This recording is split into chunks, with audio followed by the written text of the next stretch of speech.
నెలంతా కూడా మీరు మేము ప్రభుతో నడుస్తున్నామంటే అది దేవుని కృపే.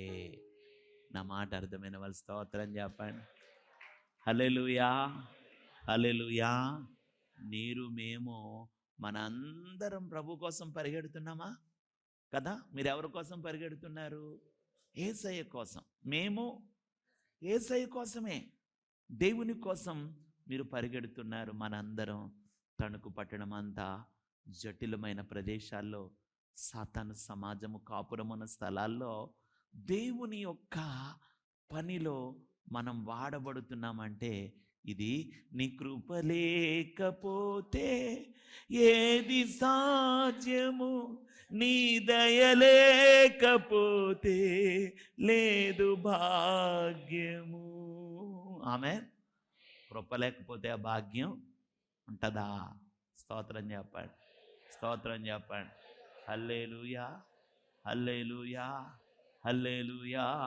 నీ కృప లేకపోతే ఏది సాధ్యము, నీ దయ లేక. అది కలిగేను అంటే నీ కటాక్షమే.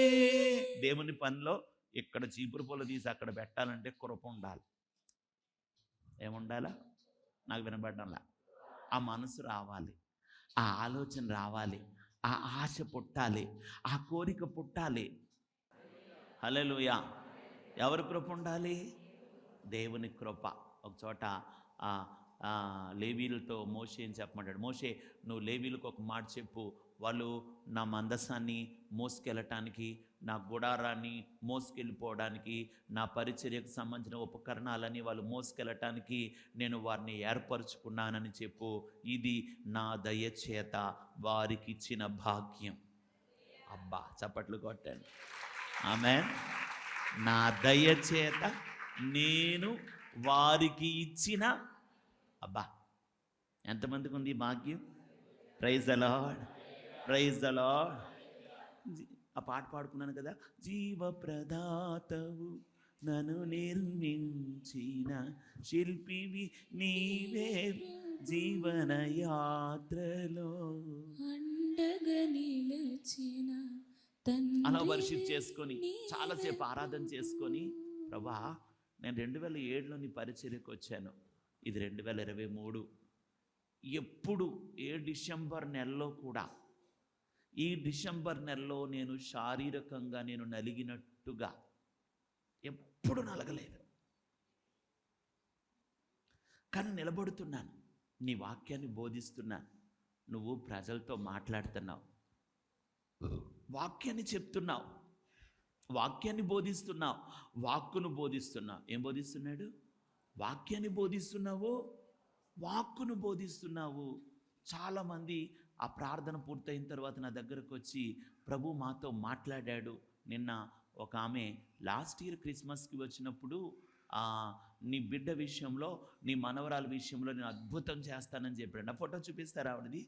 నేను పెట్టాను యూట్యూబ్లో. అని దేవుడు చెప్పాడండి. ఆమెమి ప్రభు నమ్ముకున్నామడి కాదు, కానీ ఇలా చెప్పారండి, ప్రభు మీ ద్వారా మాట్లాడారు, నేను అర్థం చేసుకున్నాను. ఖచ్చితంగా మరి ఈ సంవత్సరము నా బిడ్డ విషయంలో అలాంటి గొప్ప అద్భుతం జరిగింది. నేను వస్తాను, అక్కడే నిలబడి నా బిడ్డతో సహా వచ్చి యేసు ప్రభువు చేసిన కార్యం నేను చెప్తాను అని చెప్పి ఆవిడ వెళ్ళి ఇంకో 10 మందిని తీసుకొచ్చి అంటది, వీళ్ళందరిని ఆశీర్వదించండి, వీళ్ళందరికీ నాకు చెప్పినట్టుగా ఒక మాట చెప్పండి, నాకు జరిగినట్టుగా వీళ్ళందరికీ జరుగుద్ది అంటుంది ఆమె. దేవునికి స్తోత్రం కలుగును. హల్లెలూయా, హల్లెలూయా. దేవునికి స్తోత్రం. వాక్కుతో మాట్లాడుతున్నాడు, వాక్యంతో మాట్లాడుతున్నాడు, వాక్కుతో మాట్లాడుతున్నాడు, వాక్యంతో మాట్లాడుతున్నాడు. వ్యక్తుల జీవితాలు, పరిస్థితులు చెప్పేస్తున్నాడు, సమస్యలు చెప్తున్నాడు, వ్యాధులు వెళ్ళగొడుతున్నానని చెప్తున్నాడు. ఎన్నో ఎన్నో ఎన్నో రీతులుగా ఆయన కృప చూపిస్తూ ఆయన నడిపిస్తున్నాడు. దేవునికి స్తోత్రం. సో నన్ను అడిగాను, ప్రభా ఏంటి ప్రభా నేను ఇంత నలిగిపోతున్నానే, పిండబడుతున్నాను కదా, పిండబడుతున్నాను. మామూలు సమయంలో ఒక 10 నిమిషాలు, పావు గంట కూడా చాలా నలుగుడుగానే ఉంటుంది, 2 గంటలు నిలబడుతున్నాను ప్రభా అని చెప్పి ప్రార్థన చేసుకొని ఆ 8 ఆ టైం దాటాక అలాగ చేరబడ్డాను. ఒక్క ఒక్క 10 నిమిషాలు మైకం వచ్చిందనమాట. మైకం వచ్చినప్పుడు ఎలాగా అంటే నాకు ఏం చూపిస్తున్నాడంటే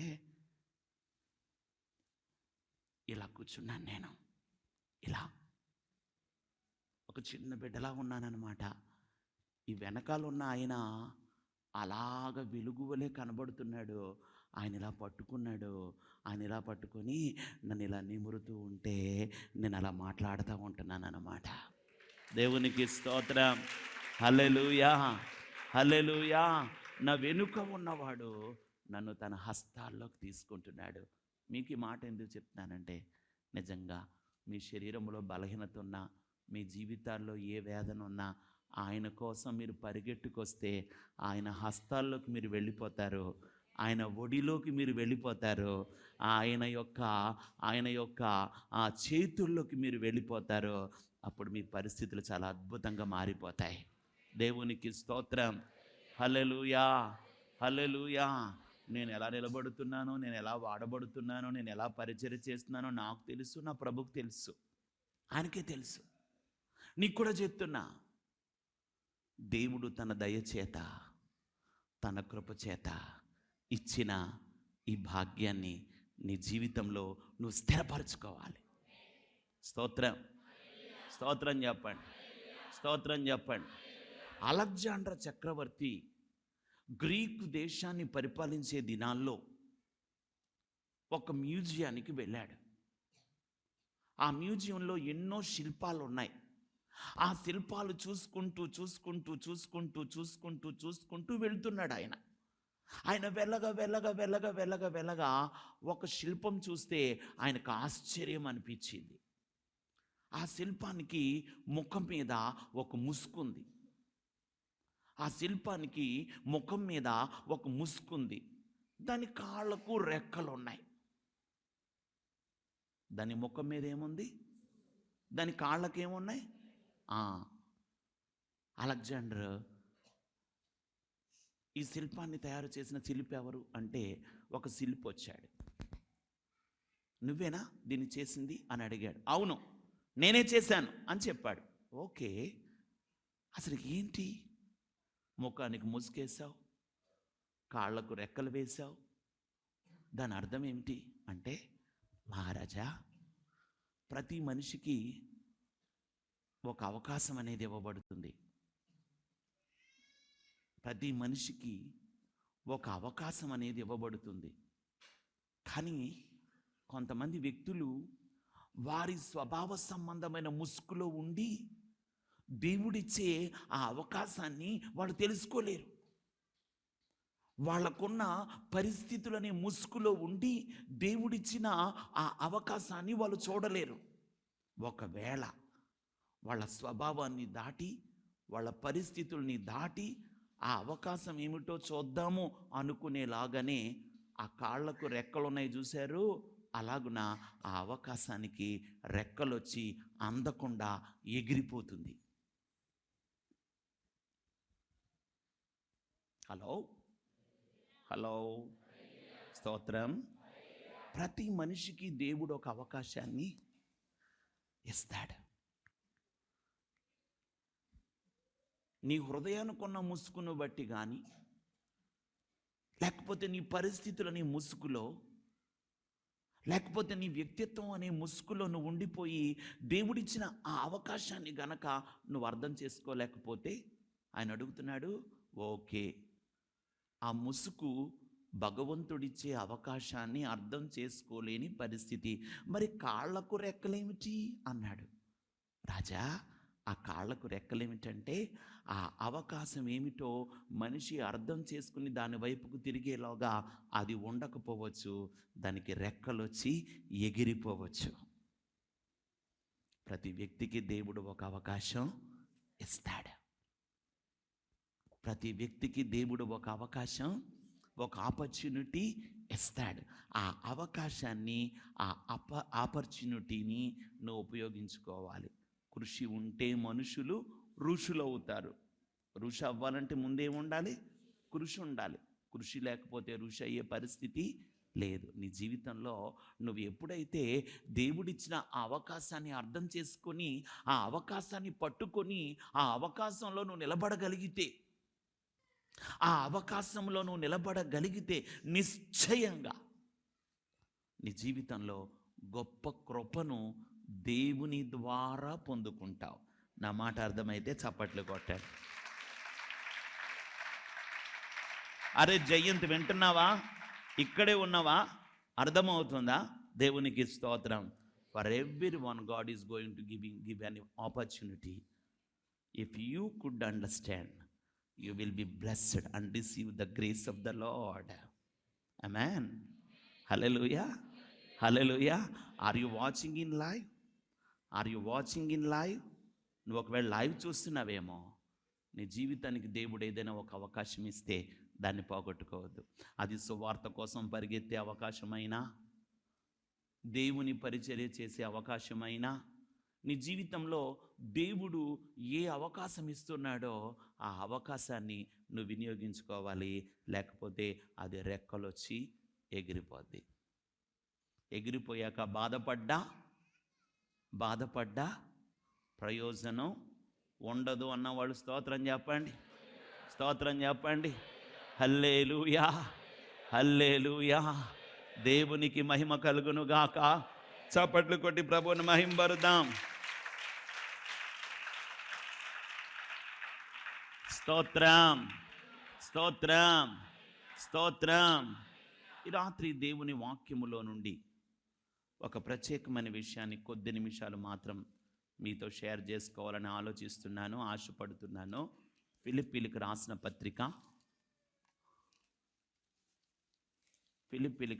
పత్రిక 2వ అధ్యాయం. అందరూ కూడా వాక్యం మీద దృష్టి పెట్టండి. అందరూ కూడా వాక్యం మీద దృష్టి పెట్టండి. ప్రతి ఒక్కళ్ళు వాక్యాన్ని జాగ్రత్తగా వినండి. ఫిలిప్పీలకు రాసిన పత్రిక 2వ అధ్యాయము 9వ వచనం. అందుచేతను పరలోకమందున్న వారిలో గాని, భూమి మీద ఉన్న వారిలో గాని, భూమి క్రింద ఉన్న వారిలో గాని, ప్రతి వారి మోకాలును యేసయ్య నామములో వంగునట్లును, ప్రతి వాని నాలుకయు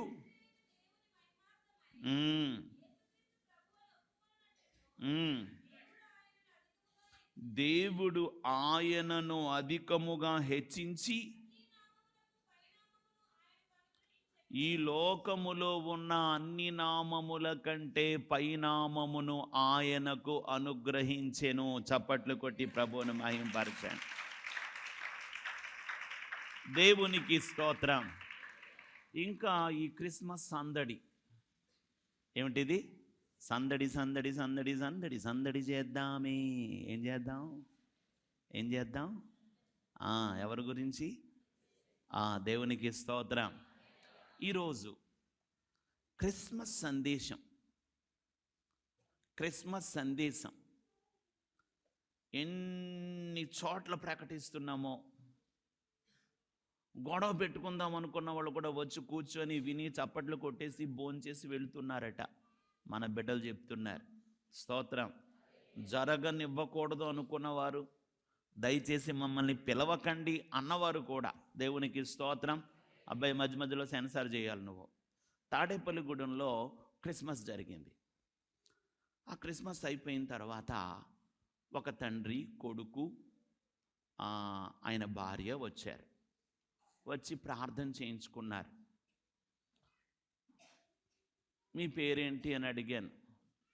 ఇద్దరు ఒకటే పేరు చెప్పారు. సెన్సార్ చేసావా బాబు? ఇద్దరు ఒకే పేరు చెప్పారు, వెంకటేశ్వర స్వామి. ఇద్దరు పేరు ఏమిటంట?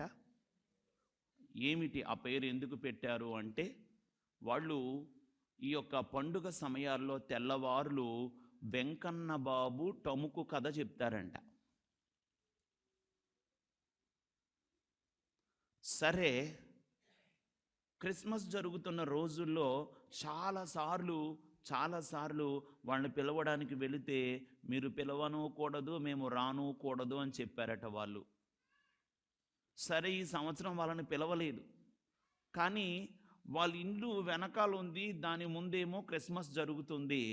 మరి ఆ వాక్యం అంతా విన్నట్టున్నారో, ఆ వాక్యం అంతా అయిపోయిన తర్వాత వాళ్ళు చక్కగా మరి ఆ ప్రార్థనా స్థలానికి వచ్చి మోకరించి మా కోసం ప్రార్థన చేయండి అని చేతులెత్తారు.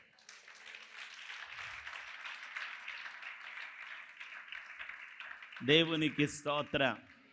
హల్లెలూయా, హల్లెలూయా. సరే, ప్రార్థన చేసమ్మా, తణుకు ఆరాధనకు రండి అని చెప్తే ఈ క్రిస్మస్కి వస్తామండి అన్నారు. రండమ్మా, ప్రభు దగ్గరికి రండి, ప్రభు నమ్ముకుంటే చాలా మంచిది. స్తోత్రం. ప్రతి నామము ఆయన నామము, ప్రతి నామము కంటే ఆయన నామమును హెచ్చగునట్లుగా ప్రతి మోకాలు ఆయనలో వంగునట్లుగా ఆయన అద్భుతాలు చేసే దేవుడు. స్తోత్రం, స్తోత్రం. వాళ్ళు చేసే పనది. వాళ్ళు ఆ మాట పలకడానికి కూడా ఇష్టపడని వాళ్ళు, యేసు నామమని పలకటానికి కూడా వాళ్ళకి మనస్సు లేని వాళ్ళను మోకాళ్ళు వంగేలా యేసయ్య చేశాడు. స్తోత్రం. ఎందుకింత ఘనత? ఒక మాట చెప్పండి. మీరైనా, మీ ఇంట్లో వారైనా, మీ వారైనా ఎప్పుడు ఉన్నత స్థానములో ఉండాలి అని ఆశపడతారా? లేకపోతే ఒక అధోగతి పాలై ఉండాలని ఆశపడతారా? నా బిడ్డలకి క్లాస్లో ఫస్ట్ ర్యాంక్ రావాలి, మా తల్లి బిడ్డల్లో నేను ఒక ఉన్నత స్థితిలో ఉండాలి, లేకపోతే అందరికంటే ఒక చక్కటి ఇల్లు మాకు ఉండాలి, మా అమ్మాయికి వచ్చిన భర్త అంటే అసలు మా చుట్టపట్టాల్లో ఏ ఆడపిల్లకి లేనటువంటి చక్కటి భర్త మా అమ్మాయికి రావాలి అంటే అన్నీ కూడా మనము హెచ్చైనవే కోరుకుంటాం. హలో, అంతేనా? ఎంతమంది? కోరుకోవడం తప్పు కాదు, హెచ్చైనవి కోరుకుంటాం. గొర్రెలు కాసుకునే దావీదును దేశానికి రాజుగా ఆయనే హెచ్చించాడు. ఒక బానిసగా వెళ్ళిన ఎస్తేరును ఒక దేశానికి రాణిగా ఆయనే హెచ్చించాడు. భర్తను కోల్పోయిన ఒక మోయాబు విధవరాల్ని తన వంశావళిలోకి ఆయనే చేర్చుకున్నాడు. ఒక ఉన్నత స్థానములో ఉండాలని ఆశపడడం తప్పు కాదు, కానీ దేవుడు నిన్ను ఒక ఉన్నత స్థానానికి హెచ్చించటానికి ఏం చెయ్యాలో నువ్వు తెలుసుకోవాలి. ఈరోజు క్రిస్మస్లో క్రీస్తు దీనత్వం గురించి మనం మాట్లాడుకుంటున్నాం. మరియమ్మ గురించి మాట్లాడుకున్నాం, యోసేపు గురించి మాట్లాడుకున్నాం, హేరోదు గురించి మాట్లాడుకున్నాం, అస్సలు కథానాయకుడు గురించి మనం ఈరోజు మాట్లాడుకోబోతున్నాం. స్తోత్రం, స్తోత్రం, హల్లెలూయా. అందుచేతను, ఎందుకు తీసేసావు బాసు? అందుచేతను, చూడండి అందరూ, అందుచేతను పరలోకమందున్న వారిలో గాని, భూమి మీద ఉన్న వారిలో గాని, భూమి క్రింద ఉన్న వారిలో గాని ప్రతి వాని మోకాలు యేసు నామములో వంగునట్లును ప్రతి వాని నాలుకయు తండ్రి అయిన దేవుని మహిమార్థమై యేసుక్రీస్తు ప్రభువని ఒప్పుకొనున్నట్లును దేవుడు ఆయనను అధికముగా హెచ్చించి ప్రతి నామమునకు పైనామమును ఆయనకు అనుగ్రహించెను. ఎవరికి చెప్పండి? హల్లెలూయా. అన్ని నామముల కన్న పైనామము యేసను నామము, ఎన్ని తరములకైనా కనపరచదగినది క్రీస్తేసు నామము. సింగ్ ఎవ్రీబడీ. అన్ని నామముల కన్న పైనామము యేసను నామము, ఎన్ని తరములకైనా కనపరచదగిన క్రీస్తేసు నామము. యేసు నామము జయ జయము, సాతాను శక్తులు లయ లయము. యేసు నామము జయ జయము, సాతాను శక్తులు లయ లయము. హల్లెలూయా, హోసన్నా హల్లెలూయా. సింగ్ ఎవ్రీబడీ. ఓ ఓ ఓ ఓ హల్లెలూయా.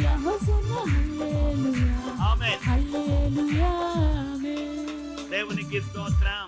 అన్ని నామముల కంటే పైనామము స్తోత్రం, స్తోత్రం. అన్ని నామముల కంటే ఉన్నతమైన నామము, శ్రేష్టమైన నామము, అద్భుతాలు చేసే నామము, ఆశ్చర్య కార్యాలు చేసే నామము, సర్వశక్తి గల నామం. ఏ నామం? మన సంఘములో నారాయణ ఉంటాడు. నారాయణ వాళ్ళ ఇంటి దగ్గర ఒక అమ్మాయిని గణపవరం ఇచ్చి పెళ్లి చేశారట.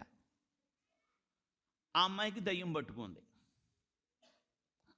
ఆ అమ్మాయికి దయ్యం పట్టుకొని 6 నెలలుగా పీడిస్తుందంట. అన్ని తాళ్ళు అయిపోయినాయి, అన్నీ అయిపోయి ఇంటికి తీసుకొచ్చారని, పుట్టింట్లో చెప్పేస్తానికి తీసుకొచ్చేసారట. తీసుకొస్తే నారాయణ చెప్పాడంట, మా పాస్టర్ గారి దగ్గరికి, మా సార్ దగ్గరికి తీసుకెళ్ళి ప్రార్థన చేయిస్తే ఈ దెయ్యం వదిలిపోద్ది అని చెప్పాడట. అర్థమవుతుందా? దేవునికి స్తోత్రం. వాళ్ళేమీ యేసు ప్రభు నమ్ముకోలేదు. చాలా చాలా చాలా చాలా చాలా చాలా ఉన్నాయి, అన్నీ కూడా తీసుకొచ్చారనమాట. తీసుకొచ్చి ఇంకా అక్కడి నుంచి ఈ ఆలయం కడుతున్న సమయం అనమాట. అక్కడి నుంచి అంటుంది. ఇటో ముగ్గురు అటో ముగ్గురు మగోళ్ళు లాగలేకపోతున్నారు, రాలేకపోతుంది. అలా తీసుకొచ్చేసరికి ఇలా తీసుకొచ్చి చేతులు కింద పెట్టేసి ఇలా చూస్తుంది. మీకు కనబడిపోతుందా? ఇలా చూస్తుంది అన్నమాట. ముందు అన్నాను, ఆ తాళ్ళన్నీ తీసేయండి అన్నాను. చేతులకున్న తాళ్ళు, కాళ్ళకున్న తాళ్ళు, మెళ్ళలో ఉన్న తాళ్ళు మొత్తం తీసి పడేయండి అన్న. అన్నీ తీసి పడేశారు. చూడండి, ఎక్కడో పిల్లలు అల్లరి చేస్తున్నారు, ఎక్కడో పిల్లలు అల్లరి చేస్తున్నారు చూడండి. తాళ్ళని తీసేయండి అన్నాను. మరి ఏమనుకున్నారు? తాళ్ళని తీసేశారు. ఏంటి పరిస్థితి చెప్పారు. ఇలా ఇలా ఇలా అండి, మరి మీ సంఘ బిడ్డ నారాయణ అతను పంపించాడు, అతను చెప్పాడు, మరి మీ దగ్గరికి వెళ్ళమని చెప్పాడు అని చెప్పి తీసుకొచ్చారు. వచ్చాడా వాడు? నారాయణ వచ్చాడా అని చెప్పేసరికి తీసుకొచ్చారనమాట. దంతాల మీద చెయ్యి ఉంచి, నజరేయుడైన యేసుక్రీస్తు నామములో సైతానా, ఈ బిడ్డని విడిచి పో అని చెప్పగానే ఒక్కసారి అలా పడిపోయిందంటే. పడిపోయిన తర్వాత ఇలా గుడ్లు పెద్ద పెద్ద ఇంత ముందుకు వచ్చేసి గుడ్లు ముందు దెయ్యానికి దెయ్యాలు ఉంటాయి కదా, ఆ దెయ్యం అనమాట. మొత్తానికి యేసు నామములో ఆజ్ఞాపించగానే అన్ని నామముల కంటే పైనామము, ఏ నామము? యేసు నామములో ఆజ్ఞాపించగానే ఆ బిడ్డకి ఒక సంపూర్ణమైన విడుదల దేవుడు ఇచ్చేశాడు. చప్పట్లు కొట్టి ప్రభువుని మహిమ. స్తోత్రం. హల్లెలూయా, హల్లెలూయా. ఆ తర్వాత పెళ్ళయిందండి. 4 సంవత్సరాలు అయింది, పిల్లలు లేరు. ప్రార్థన చేయండి అన్నారు. ప్రార్థన చేశాము. మరి ప్రార్థన చేసిన తర్వాత మరి దేవుడు ఆ బిడ్డకి గర్భఫలం ఇచ్చాడంట. మళ్ళీ సంవత్సరానికి ఈ పిల్ల భర్త ఇంకో దెయ్యం పట్టిన పిల్లని తీసుకొచ్చారు. దేన్ని వెళ్ళగొట్టమని? మా ఆవిడకి దెయ్యం పట్టింది, పలానా పాస్టర్ గారు వెళ్ళగొట్టారని చెప్పి తీసుకొచ్చారట. దేవునికి స్తోత్రం. సో దెయ్యాలని వెళ్ళగొట్టడం మా పని కాదు, కానీ యేసుక్రీస్తు యొక్క సత్య సువార్తను ప్రకటించడానికి ప్రభు దాసులుగా మేము ఇక్కడ ఉన్నాము. మొత్తానికి తీసుకొచ్చిన బిడ్డకు కూడా దేవుడు విడుదల ఇచ్చాడు. చప్పట్లు కొట్టి ప్రభువుని మహింపరుద్దాం. దేవునికి స్తోత్రం కలుగునుగా. ప్రతి నామము కంటే పై నామముగా యేసు నామాన్ని, అన్ని నామముల కంటే పైనామముగా యేసు నామాన్ని దేవాతి దేవుడు హెచ్చించి ఉన్నతమైన నామముగా ఆయన నామాన్ని చేయబట్టే ఈరోజు ప్రపంచంలో ఎన్నో బర్త్డేలు ఉన్నాయి, ఎంతోమంది బర్త్డేలు ఉన్నాయి. ఆ బర్త్డేలు ఆ ఊర్లో, ఆ ప్రాంతంలో, ఆ రాష్ట్రంలో, ఆ దేశంలో చేసుకుంటారు. కానీ ఈరోజు యేసుక్రీస్తు జన్మదిన వేడుక ప్రపంచం అంతా చేసుకుంటున్నారంటే దానికి కారణం ఒకటే, ఆయన నామము అన్ని నామముల కంటే. స్తోత్రం. అన్ని నామముల కంటే ఉన్నతమైన, ఘనమైన, శ్రేష్టమైన నామము కాబట్టే యేసు నామానికి ఈ ప్రపంచమంతా అంత ఘనత వచ్చేసింది. స్తోత్రం. హల్లెలూయా, హల్లెలూయా. ఈరోజు ఈ మాట నేను ఎందుకు చెప్తున్నానంటే, నీ జీవితంలో నువ్వు ఆశీర్వదించబడాలని కోరుకుంటావు, దీవించబడాలని కోరుకుంటావు, నీ జీవితం బాగుండాలని కోరుకుంటావు, నీ కుటుంబం హెచ్చించబడాలని కోరుకుంటావు, నీ బిడ్డల్ని దేవుడు ఆశీర్వదించాలని ఆశపడతావు. ఆశపడటం మంచిదే. ఆశగల ప్రాణాన్ని ఆయన తృప్తిపరిచే దేవుడు. ఆశగల ప్రాణాన్ని ఆయన ఆయన ఆదరించే దేవుడే. కానీ అక్కడ చెప్తున్నాను, క్రిస్మస్లో గొర్రెల కాపరులు యేసయ్యను ఆరాధించిన, జ్ఞానులు యేసయ్యను ఆరాధించిన, దేవదూతలు యేసయ్యను ఆరాధించిన, ఈరోజు సమస్త లోకము యేసయ్యను దేవుడని ఆరాధించిన, ఆయన అంత ఉన్నతమైన పూజార్హుడిగా ఆయన హెచ్చింపబడడానికి గల కారణం ఏమిటో ఒక్క కారణం మీతో పంచుకోవాలని నేను ఆశపడుతున్నాను. చాలా చోట్లకి వెళ్ళి క్రిస్మస్ వార్త మనం ప్రకటిస్తున్నాం. సంగమా దేవుని మాట విను, దేవుని మాట విను. క్రిస్మస్లో నీకు ఏదైనా మెసేజ్ ఉందా? మెసేజ్ అంతా అన్యజనులకేనా? క్రిస్మస్లో మాకు ఒక మెసేజ్ ఉందన్న వాళ్ళు చేయి చూపించండి. We have also a message. మాకు కూడా క్రిస్మస్లో ఒక సందేశం ఉంది. ఏమిటా సందేశం? నిజమైన క్రిస్మస్ ఆరాధన నీవు చెయ్యాలనుకుంటే, దేవునికి ఇష్టమైన ఆత్మతో సత్యముతో నువ్వు ఆరాధించే ఆయన బిడ్డగా నువ్వు ఉండాలంటే, ఆయన ద్వారా నువ్వు హెచ్చించబడాలంటే, నీతో ప్రభు ఒక మాట చెప్తున్నాడు. ఒక్కటే, పెద్ద మెసేజ్ ఏం కాదు ఇది.